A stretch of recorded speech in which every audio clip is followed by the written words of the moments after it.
Capítulo 3. ¿Qué clase de partido y partido de qué clase es el APRA? Un partido antiimperialista indoamericano con sentido de nuestra realidad social no puede ser un partido exclusivo de clase, menos un partido de remedo o calco europeo. Y menos, todavía, un partido sometido a dirección extranjera. 3 razones en contra de la objeción comunista analizada en el capítulo anterior. Y un partido antiimperialista indoamericano, con sentido de nuestra realidad social, debe ser un partido nacional de frente único, que agrupe todas las clases sociales amenazadas por el imperialismo. Debe ser, también, un partido con programa y tácticas propias, realistas y eficientes y con comando nacional. 3 razones en favor de la organización del APRA como partido. Detengámonos un poco en estos enunciados. El imperialismo no solo amenaza a la clase proletaria. El imperialismo que implica en todos nuestros países el advenimiento de la era capitalista industrial, bajo formas características de penetración, trae consigo los fenómenos económicos y sociales que produce el capitalismo en los países donde aparece originariamente, la gran concentración industrial y agrícola, el monopolio de la producción y circulación de la riqueza, la progresiva destrucción o absorción del pequeño capital, de la pequeña manufactura, de la pequeña propiedad y del pequeño comercio, y la formación de una verdadera clase proletaria industrial. Es necesario, pues, anotar que la clase que primero sufre con el empuje del imperialismo capitalista en nuestros países no es la incipiente clase obrera, ni la clase campesina pobre o indígena. El obrero de pequeña industria y el artesano independiente, al ser captados por una nueva forma de producción con grandes capitales, reciben un salario seguro y más alto, devienen temporalmente mejorados, se incorporan con cierta ventaja a la categoría de proletario industrial. Venden su trabajo en condiciones más provechosas. Así ocurre también con el campesino pobre, con el peón y con el siervo indígena. Al proletarizarse dentro de una gran empresa manufacturera, minera o agrícola, disfrutan casi siempre de un bienestar temporal. Cambian su miserable salario de centavos o de especies, por uno más elevado, que paga el amo extranjero, siempre más poderoso y rico que el amo nacional. Es así como el imperialismo en los países de elemental desarrollo económico es factor determinante de la formación y robustecimiento de una genuina clase proletaria moderna. Este fenómeno social de estructuración clasista de nuestro proletariado está sujeto a un proceso especial, como hemos de anotar más adelante. Tiene sus características limitaciones, determinadas por las condiciones y peculiaridades de la expansión imperialista sobre países retrasados. El proletariado industrial que va formando es, pues, una clase nueva, joven, débil, fascinada por ventajas inmediatas, cuya conciencia colectiva solo aparece al confrontar más tarde el rigor implacable de la explotación dentro del nuevo sistema. Como el gran negocio del imperialismo está fundamentalmente en la mano de obra barata, el salario que paga al nuevo obrero es mayor que el que éste recibía bajo las condiciones de trabajo anteriores, pero menor que el que percibe un obrero en los países industriales. Al llegar el capital imperialista a nuestros países, viene como los catequistas de salvajes enseñando lentejuelas y espejos que atraen a los oprimidos con fascinación transitoria. Así, va formándose la clase proletaria industrial durante la primera etapa del proceso de penetración imperialista, pero siempre en inferioridad de condiciones económicas respecto de los proletariados avanzados. Por eso, además de determinar el gran capitalismo una etapa económica superior a la precedente del pequeño capital, como la industrial es una etapa superior a la feudal, las masas trabajadoras que se transforman en proletariado moderno no perciben la violencia de la explotación del imperialismo hasta mucho más tarde. El tipo del imperialismo moderno, especialmente del imperialismo norteamericano tan avanzado y refinado en sus métodos, solo ofrece ventajas y progreso en su iniciación. Antes de ahora ya he estudiado algunas de estas contradicciones características del moderno imperialismo, cuyas vastas y temibles proporciones no percibe inicialmente el naciente proletariado. Pero el monopolio que el imperialismo impone no puede evitar la destrucción, el estancamiento o la regresión de la que llamamos genéricamente la clase media. Así como el capitalismo industrial al aparecer en los países de más alto desarrollo económico, reduce, absorbe y proletariza a la pequeña burguesía que solo en ínfima parte se convierte en clase dominante. Así, dentro de peculiaridades aún más intensas que ya anotaremos, el imperialismo sojuzga o destruye económicamente a las clases medias de los países retrasados que penetra. El pequeño capitalista, el pequeño industrial, el pequeño propietario rural y urbano, el pequeño minero, el pequeño comerciante, el intelectual, el empleado, etc., forman la clase media cuyos intereses ataca el imperialismo. Mínima parte de esa clase media se alía con él y obtiene ventajas de su dominio, deviniendo en su instrumento coadyuvante y personero nacional. Bajo las leyes de la competencia y del monopolio que rigen la existencia misma del capitalismo, la forma imperialista, su expresión culminante, destruye a los capitalistas y propietarios incipientes, los subyuga, los abate o los encierra entre los tentáculos de los grandes trust, cuando no bajo el yugo de los créditos e hipotecas bancarios. Las clases medias en nuestros países, a medida que el imperialismo avanza, ven más restringidos los límites de su posible progreso económico. Son clases súbditas cuyas expectativas de transformación en clases dominantes se detienen ante la barrera imperialista, que ya es por sí misma la expresión de una clase dominante que no tolera rivales.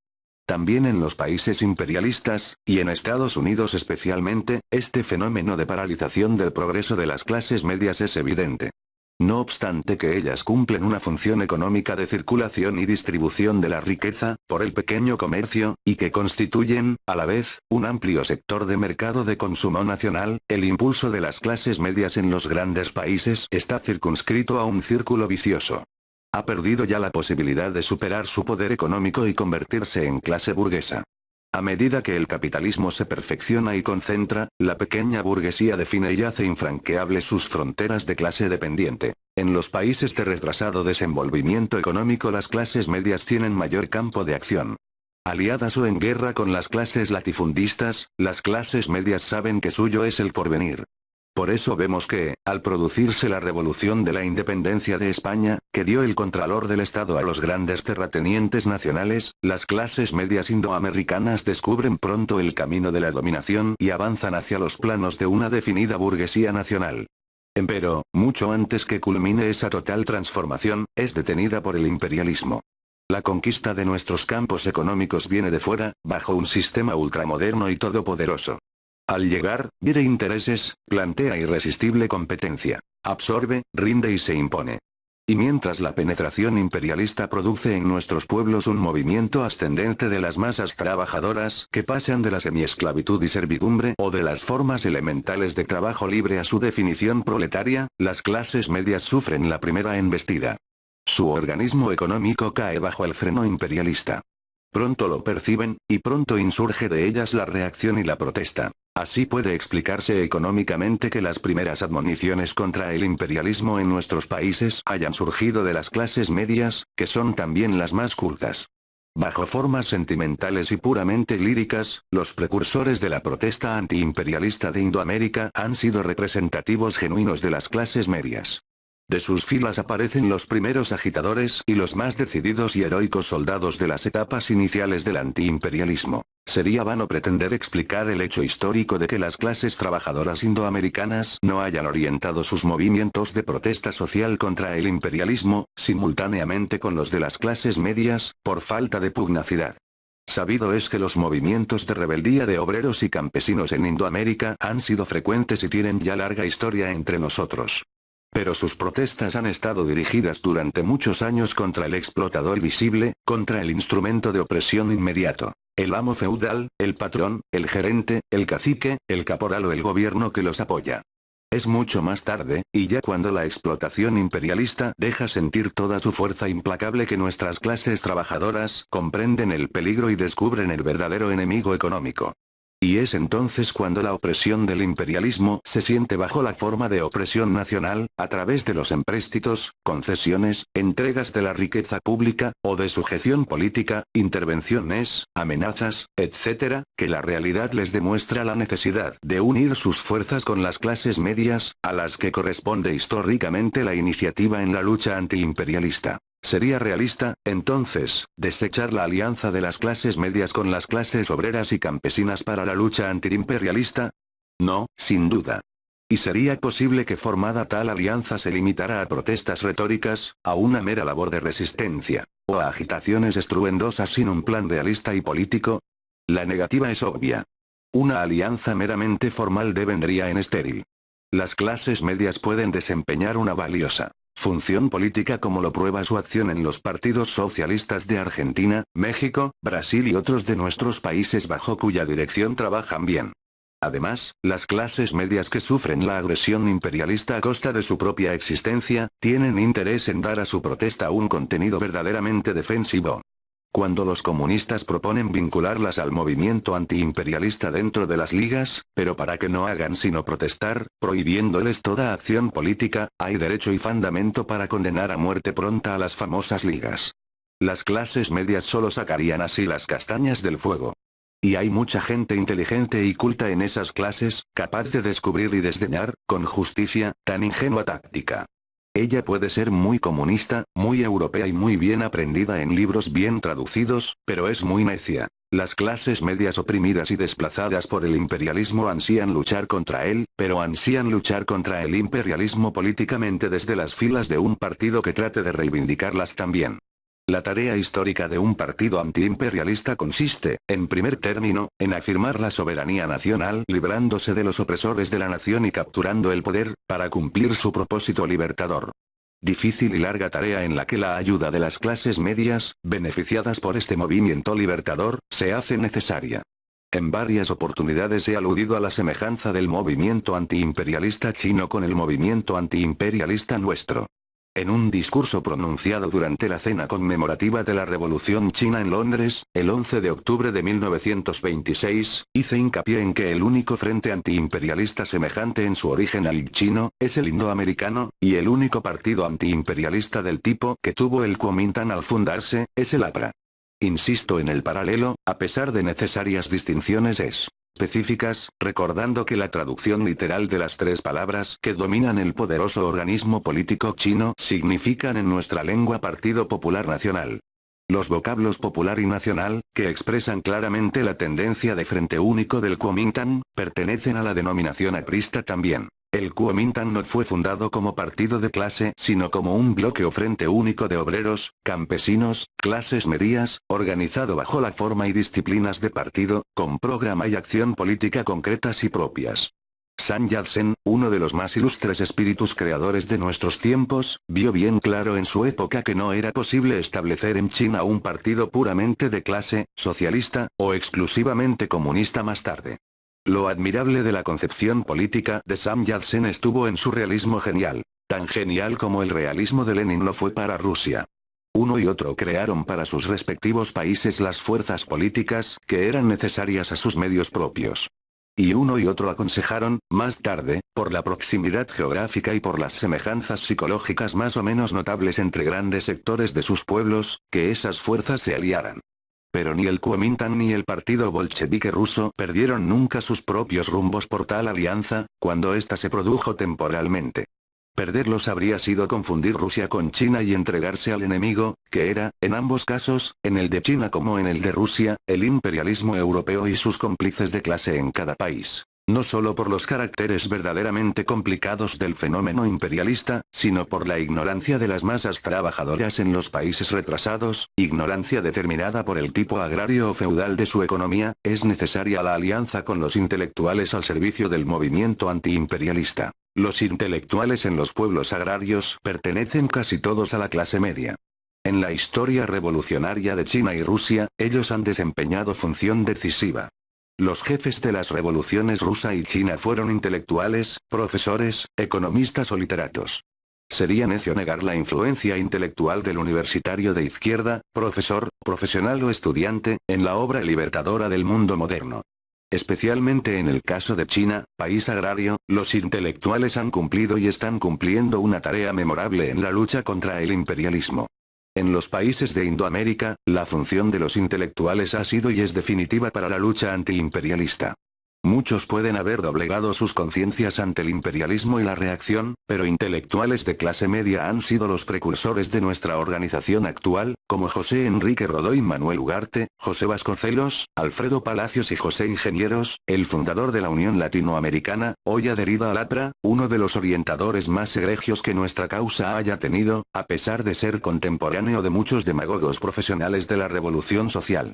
En toda nuestra América, la obra de agitación y de encauzamiento de las corrientes antiimperialistas se debe, pues, indudablemente, a la nueva generación de intelectuales que, procedentes de la clase media, han visto con claridad el problema tremendo y han señalado los rumbos más certeros para afrontarlo. candor y lamentable candor es el de aquellos propagandistas de los sistemas y tácticas revolucionarios europeos, como panacea para nuestros pueblos, que creen que las falanges de intelectuales antiimperialistas de Indoamérica van a aceptar ligas de paliativo, sabiendo bien que al imperialismo, fenómeno económico defendido por armas políticas, hay que combatirlo también económica y políticamente.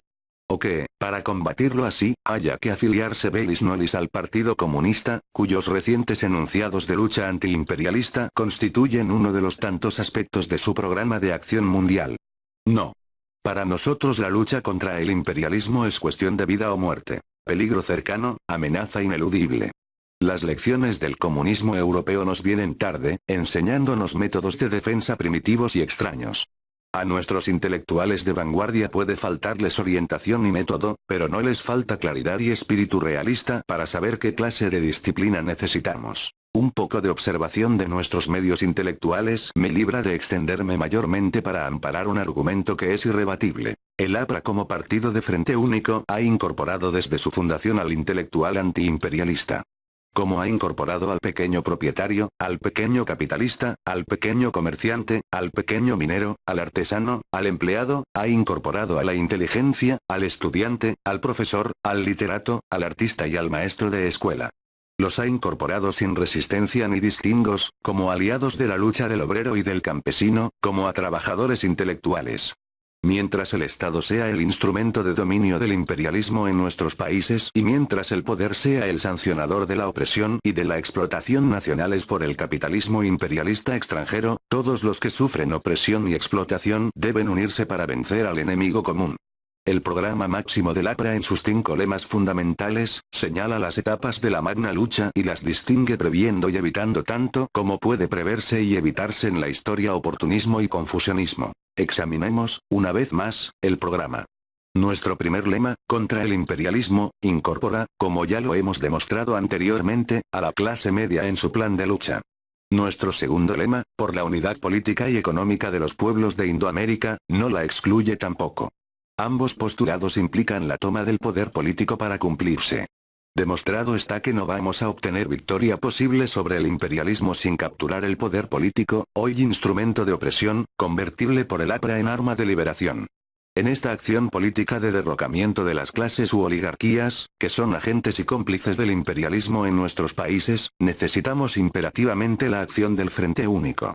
Y la unificación o confederación política indoamericana, que ninguna clase aisladamente podría cumplir sin ayuda de las otras, requiere la organización de ese frente. No olvidemos la realidad. La unificación gradual, económica primero, política después, o total de súbito caso más difícil, pero no por eso menos anhelado tendrá que realizarse, también, por política de Frente Único, a través de un partido disciplinado y poderoso. ¿Cuánto duraría esa tarea política? ¿Cuánto tiempo pasará para que nuestro partido tenga que seguir luchando contra el enemigo, así en Frente Único y llevando en su seno la alianza de los trabajadores de la ciudad y del campo con las clases medias y los intelectuales? Ante esta interrogante precisa pensar, aunque sea superficialmente, en las condiciones geográficas, étnicas, económicas, sociales, políticas, culturales y morales de nuestros pueblos. Después de una rápida observación de la realidad de Indoamérica, no hemos de perder el optimismo. Antes bien, ha de quedar más fuerte que nunca. Pero renegaremos honradamente de todas las fantasías retóricas, que nos embarcan en sus aviones de hipérbole y nos llevan por explosiones de demagogia hasta las regiones de la nigromancia, donde basta friccionar la lámpara maravillosa del deseo para que el mundo se transforme. Empero, puede admitirse una objeción posible: todo es posible en los reinos de la irrefrenable imaginación y del simplismo. Demos por hecha automáticamente la unidad de nuestros países, lo mejor, para no caer totalmente en lo inverosímil, razonemos con otra posibilidad nada remota. Que el APRA, por medio de uno de sus partidos nacionales, tome el poder en algunos de nuestros países y comience a ejercer, desde el nuevo baluarte, toda la influencia posible para cumplir su plan de resistencia antiimperialista continental y la unificación indoamericana. La acción política de Frente Único sería más necesaria que nunca en tal caso. El imperialismo atacará, directa o indirectamente, pero atacará, puesto que en cualquier país de nuestra América donde pierda la influencia política perderá el imperio económico. Como en Nicaragua, como en Haití, como en Santo Domingo, etc., el imperialismo atacará. El APRA, en tal caso, dirigirá, quizá, el Frente Único Nacional hacia los campos de guerra, y entonces, las palabras que Sandino lanza hoy al mundo, las repetiremos todos en nombre de nuestra nación amenazada. Yo no soy liberal ni conservador. Solo soy defensor de la soberanía de mi país. El Frente Único en tal caso sería político y militar, devendría en nacional. La lucha cobraría caracteres más violentos, pero sería otro aspecto de la misma lucha contra el mismo enemigo. Y para esa lucha, mientras el enemigo exista, el Frente Único, ya como partido, ya como ejército, será indispensable. Pero supongamos que no ataque. Situémonos en todos los casos para contentamiento de los deportistas del Peroleguleyo, invencible en los trópicos, supongamos que conquistado el poder político por el APRA en uno de nuestros países y dividiendo nuestra acción política en externa e interna, entremos de lleno en el cumplimiento del tercer lema de nuestro partido: nacionalización de la tierra y de la industria. Ahí romperéis vuestras lanzas. Gritarán los pseudo-ortodoxos. ¿Cómo conciliar el programa socialista con un partido de frente único? Ahí estáis perdidos. Ahí el APRA comenzará a desaparecer. Como el APRA no es un fin sino un medio, bien muerta estaría y funerales heroicos habría que demandar al mundo si solo cumpliera la gloriosa tarea precursora de federar los estados indoamericanos, después de arrebatar el poder a las clases u oligarquías traidoras, que hacen de él instrumento del imperialismo. Tiempo suficiente habría de vivir para que cada uno de los 100 millones de conciudadanos nuestros, o a los que fueran en número al realizarse la obra estupenda el APRA, les legara su bandera victoriosa como símbolo de liberación y de unidad nacional. Su jornada solo sería comparable y sobrepasaría a la de la independencia de España, puesto que cumpliría, superada, nuestra segunda emancipación. Empero, el realismo del APRA va más lejos y la librará de la muerte prematura. La nacionalización de la riqueza es, y la desfeudalización especialmente, arma antiimperialista primero, arma defensiva de la soberanía nacional y arma de justicia social enseguida. El imperialismo, como fenómeno económico, afecta a nuestra riqueza, la captura, la domina, la monopoliza. Subyuga en torno de ella a nuestros pueblos como naciones y a nuestros trabajadores como clases explotadas. La primera actitud defensiva de nuestros pueblos tiene que ser la nacionalización de la riqueza, arrebatándola a las garras del imperialismo. Luego, la entrega de esa riqueza a quienes la trabajen y la aumenten para el bien colectivo. Su socialización progresiva bajo el contralor del Estado defensa y por el camino de un vasto cooperativismo. Véase el CAP. B. He ahí el ideal. Pero observemos la misma realidad europea. Rusia nos puede servir de ejemplo. Más aún, Rusia es el mejor y único ejemplo a que referirnos en este caso. ¿Cuál es la lección histórica de Rusia posrevolucionaria? ¿El triunfo del socialismo marxista? ¿La derrota total del capitalismo? Ni lo uno ni lo otro. Los mismos líderes del comunismo, y basta haber leído a Marx y Engels, para comprender cuán seguros están de la verdad, han declarado 1000 veces que Rusia no es todavía un país donde impera el socialismo 16. Todos admiten que Rusia va hacia el socialismo. Está en marcha desde hace 10 años de gigantesca faena revolucionaria, en la que hay que admirar tanto el realismo para rectificar como la maravillosa tenacidad para persistir. Mientras Rusia nos anuncia el advenimiento total del socialismo, vinculado a la transformación social de toda Europa, nos da ya una lección clara, innegable. Rusia es el primer país del mundo que ha derrotado al capitalismo en su forma imperialista.